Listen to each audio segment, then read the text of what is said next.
It's flight day, and once again, my enthusiasm is uncontrollable. I'm happy I'm just a passenger and not driving because I can't help myself from looking up for planes departing runway 13 at LaGuardia because I know that I'll be in their position soon. There goes an American A319. Wow. And there I can see an Endeavor Air CRJ 900 taking off. I love being under the departure path, and the only way to get there is to enter Terminal C at LaGuardia, the Delta terminal.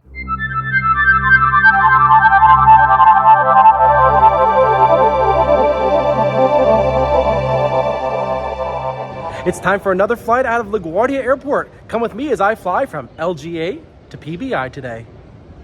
So to start off our skyward journey, I'm headed to the next level up to get to the security checkpoint where I'll breeze through security today using Clear and TSA PreCheck. What a pleasant space this is. And after that, it's right for the FID screen to double check my gate. Today I'm on Delta 2033, so I'll need to go to gate 77. But why go sit in a crowded gate area when this window exists? I'm enjoying what I see here. This plane is climbing straight out off of runway 13, and in the distance, I can see the previous flight that turned left toward the Bronx. With my seat on the left side of the plane, this is a good sign. Okay, I'm airside here at LaGuardia Airport. I wish the ceiling was a little bit higher. I'm hoping for some good views, at least on the initial climb off of LaGuardia today. With a low cloud cover, my eyes were drawn downward. At least there's a clear view of the ramp for me to see the aircraft, like this CRJ 900, the same equipment type that I saw earlier when approaching the airport. I really love flying on that plane, and I love flying on Boeings. There's one taking off on runway 13 painted in Southwest colors. That's a 737 behind me, and I'm happy to say that my flight today is on a 737. That's an 800 series there. Today my flight is on a 900 series. So often I've been flying on the Airbus A321, and I'm so happy that I get to fly on a 737 today. You know what that means? Larger windows. It's totally worth it. Now, another aircraft type that has large windows is the Airbus A220, which is pulling into the ramp over there. I'm not on that aircraft type today, but I'm happy about the fact that I do have an aircraft that I'll be flying on with larger windows. It definitely is nice to see a nice mix of aircraft type on the mainline Delta fleet here at LaGuardia Airport. It's been very, very Airbus heavy recently. Windows are too small. Today, runway 13 is the departure runway. I'm hoping for a change in wind so that runway 31 becomes the departure runway. My seat's on the left-hand side of the plane. That would mean a low and close-up view of Manhattan, but for now it's lunchtime. I've picked a spot that is not very expensive and lacks the crowds. Okay, my aircraft is on approach to LaGuardia. Before I board, it's time for a slice of pizza. Good. And since tiramisu was an option, I just had to have it. It's now time to head on down to this beautiful space because something special is going to happen at gate 77. Okay, my 737-900 is landing on runway 4, and it's going to pull into the gate very soon. And here she is. It's a breath of fresh air not to be flying on an A321 again.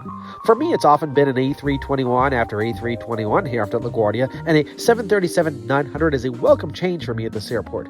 I don't know if I've ever flown on this aircraft type from LaGuardia. Sure, I've flown on it many times, but not from here. And good news, the flight is on time. I love the flattened bottom of the engine on the 737. Oh, and gate 77 uses an automated parking gate. It's that box that you see here, essentially removing the need for a marshaller. All right, our 737-900 is here. It just came in from Tampa, Florida. Can't wait to board it. Today's flight number is 2033. It's a round robin. It's starting at LaGuardia, going down to West Palm Beach, and then going right back to LaGuardia under the same exact flight number.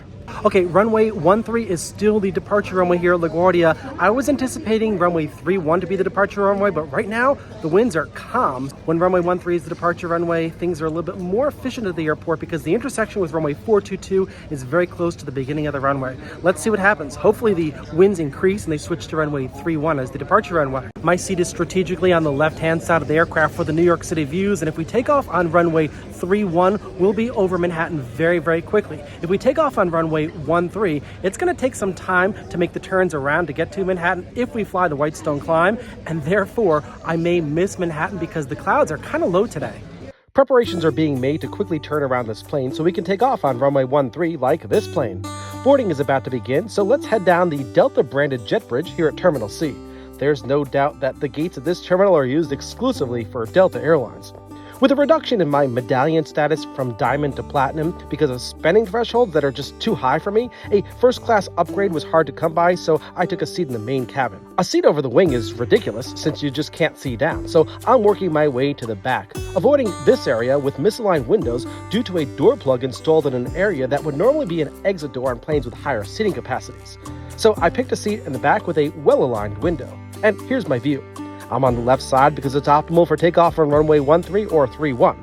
The pilot came on via the PA system, which was very hard to hear, and delivered some disappointing news. LaGuardia Airport and Takeoff. Flight time to West Palm Beach, 2 hours, 39 minutes. A little bit longer flight time. We're going to go out over the ocean a little more than usual to avoid some congested airspace down to Jacksonville. So a little bit longer there.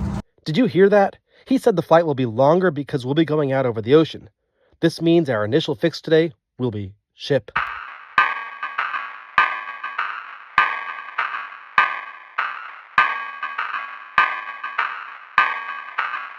That's right. We're getting shipped from LaGuardia. What does this mean? Well, it means that our initial departure fix today will be ship, and that will take us out over the ocean after takeoff and keep us over the water for pretty much the entire flight until we land. This means no great views, and I was not expecting this to happen. Flying to ship from LaGuardia is really rare. You see, if the weather is perfect, we'll fly a nearly straight line down to Florida with lots to see along the way. If there's weather or congestion to the east, we'll take a westerly route with even more to see. But if there's weather or congestion to the west, we'll take an eastern route over the water down to Florida.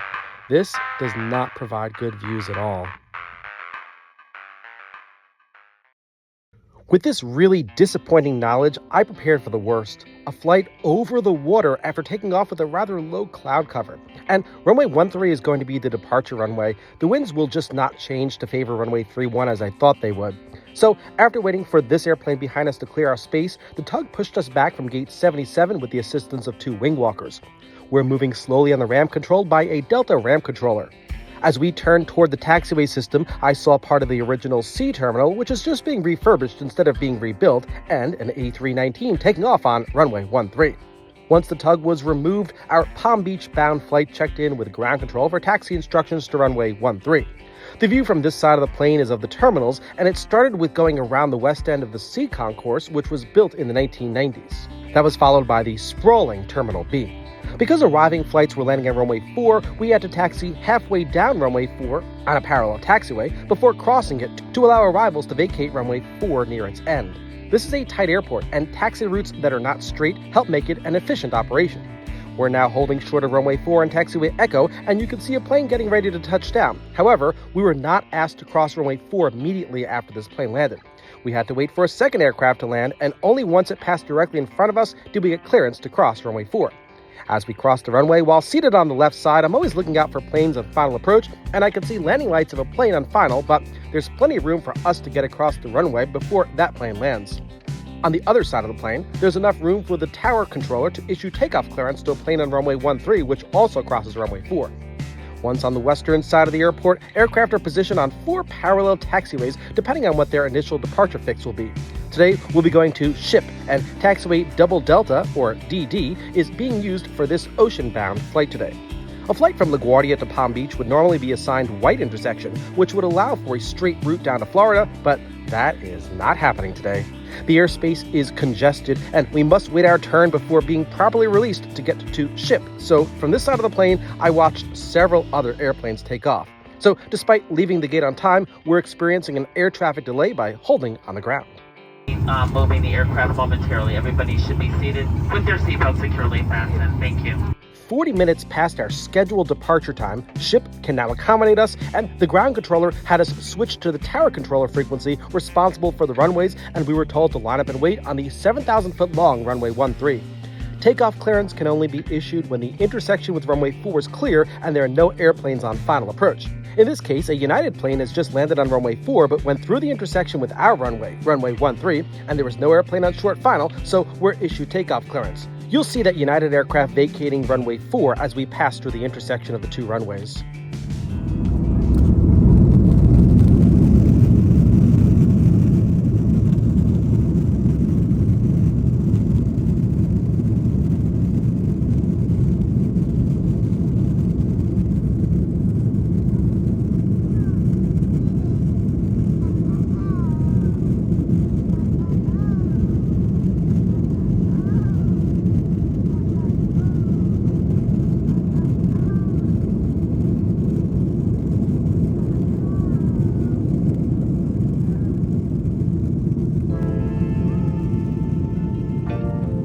And we're airborne. The tower controller hands us over to the TRACON controller, and we climb via the standard departure procedure. However, we're not turning to the right like the previous airplanes that I saw taking off from the ground.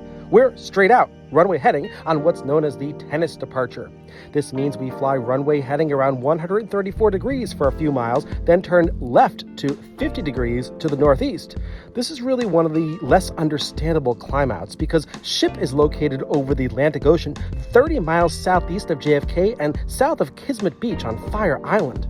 As we view northeastern Queens, we're only going to be flying in the nearly opposite direction that we need to go to get to SHIPP'D. However, this allows us to climb higher over the Bronx to gain altitude to get out of the way of other flights before turning to SHIPP'D. This airspace is really complex. The turn that we're making now was initiated by the pilot without the controller having to tell us to make this turn. In the distance, we can see the Whitestone and Throgs Neck bridges, and beyond that, the land is the Bronx. We're headed in that direction completely away from SHIPP'D.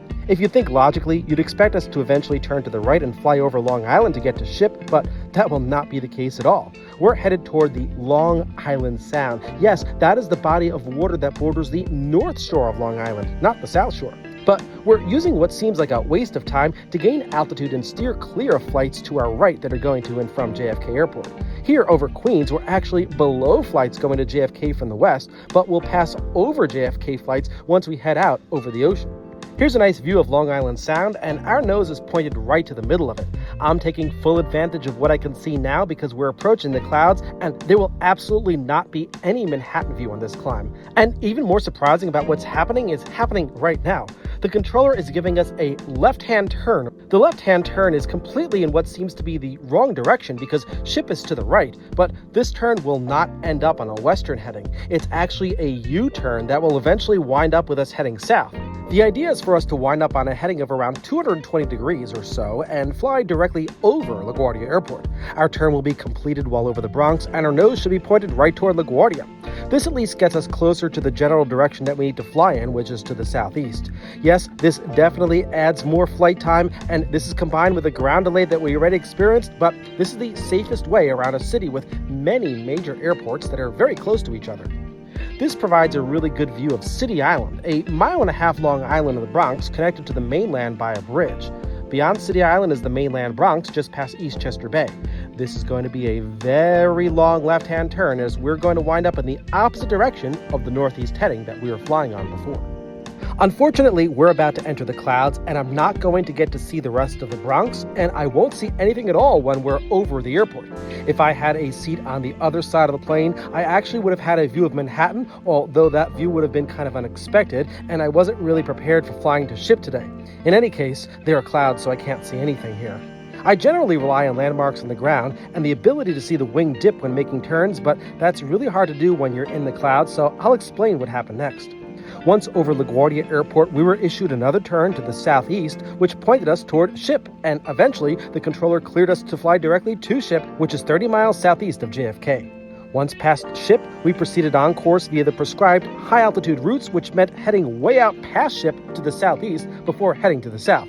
We went really far offshore to avoid congestion, and we were so far out that it would have been hard to see any land from the right side of the plane, but I couldn't even see the Atlantic Ocean below because the area was covered with clouds that were associated with the bad weather to the west.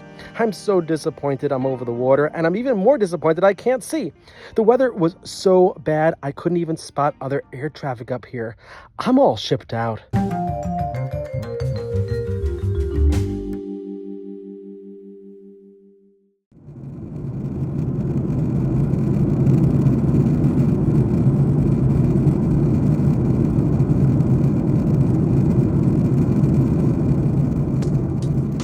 The en route phase of flight was bumpy, and I don't remember getting any snacks from the flight attendants, but who am I to make any claims about that since my head is glued to the window? I may get some neck pain by the end of the flight, but it's worth it. I paid for a window, not a TV screen, seat, and meal.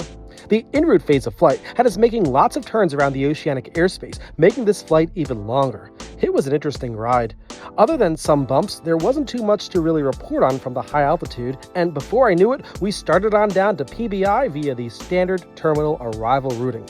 I didn't see anything during the descent until we made it to the shoreline where we set up to join a left downwind leg to runway 10 left, which is approached from the west. I'm really happy about this because it gave me the opportunity to see something. The winds were in my favor for the approach. If the winds were coming from the other direction, we would land on runway 28 right, and we would only be over land for a short period of time since the airport is close to the ocean.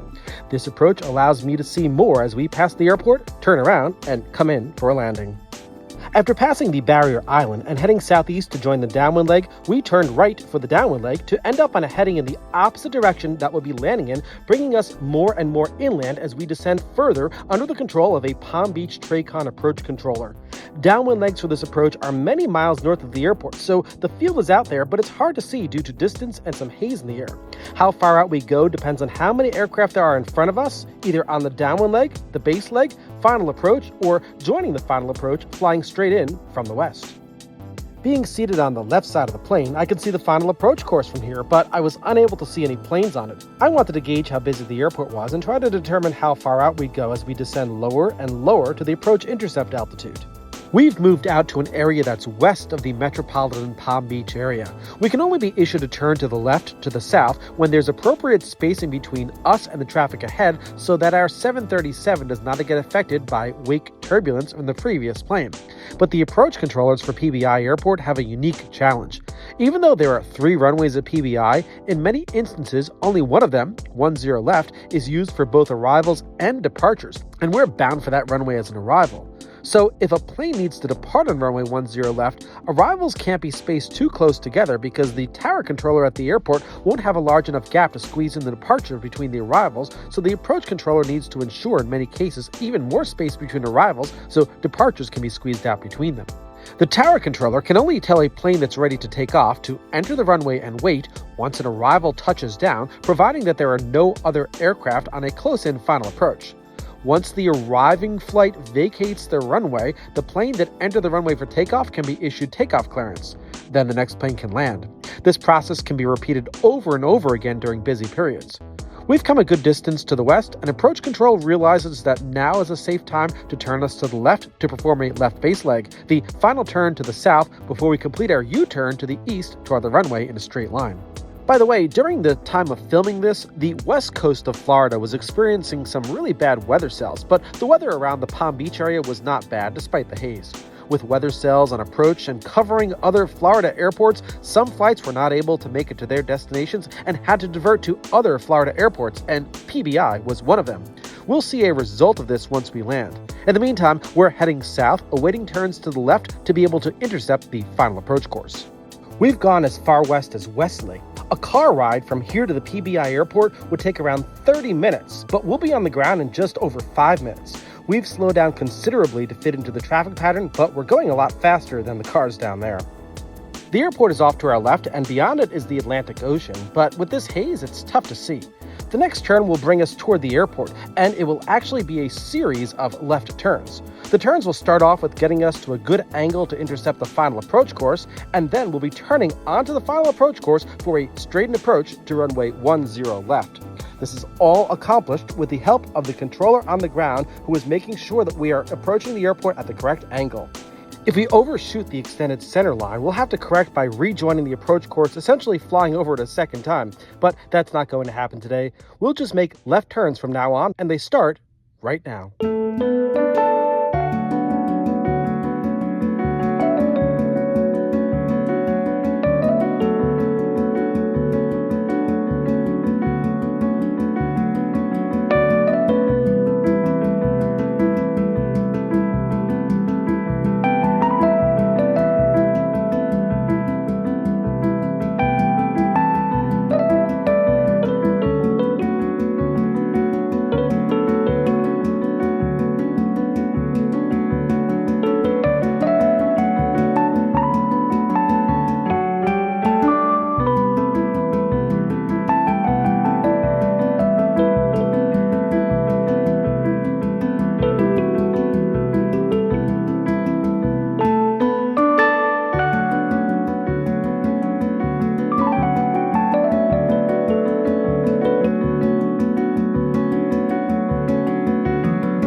Okay, we're aligned with the runway, and the approach controller is handing us over to the control tower in the tall control tower of the airport so that we can get clearance to land.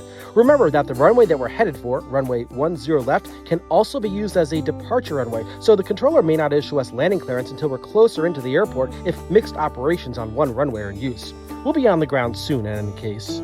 We're looking primarily at residential areas off of our left side. There's a similar view on the other side of the airplane. One way I like to make sure that we're lined up with the runway is that we're roughly following the grid system of the city streets, and the runway itself heads east-west. The streets here head east-west and north-south, and you can see that we're nearly paralleling the grid system to the east.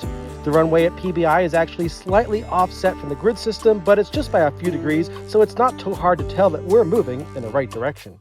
Before we land, I just want to take a moment to thank you for watching this video. If you're not a subscriber to this channel, I invite you to click on the subscribe button so that you don't miss out on highly detailed videos like this one showcasing flying from a very unique perspective.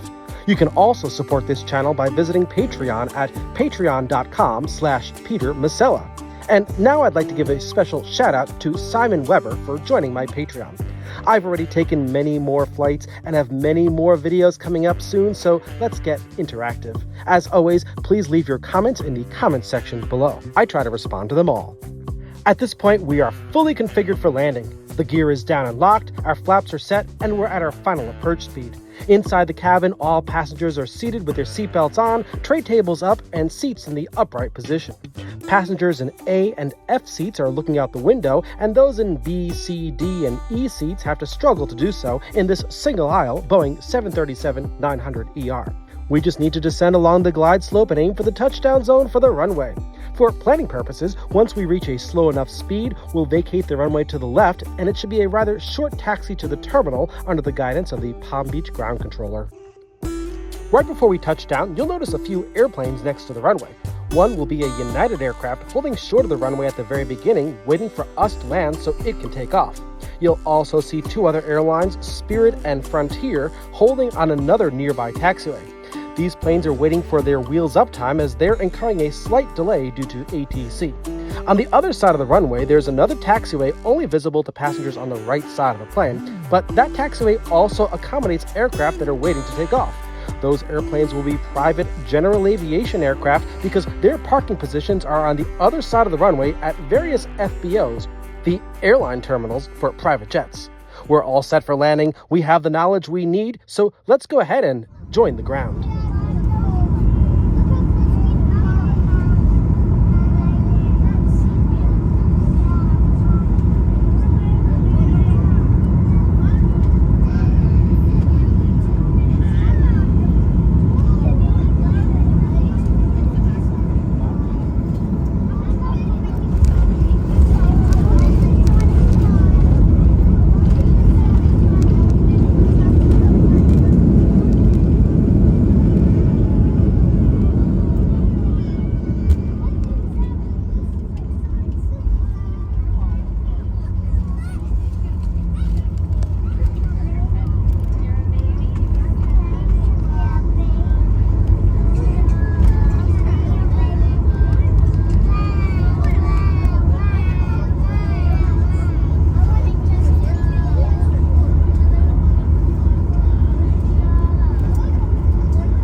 Yes, there were a lot of children on this flight.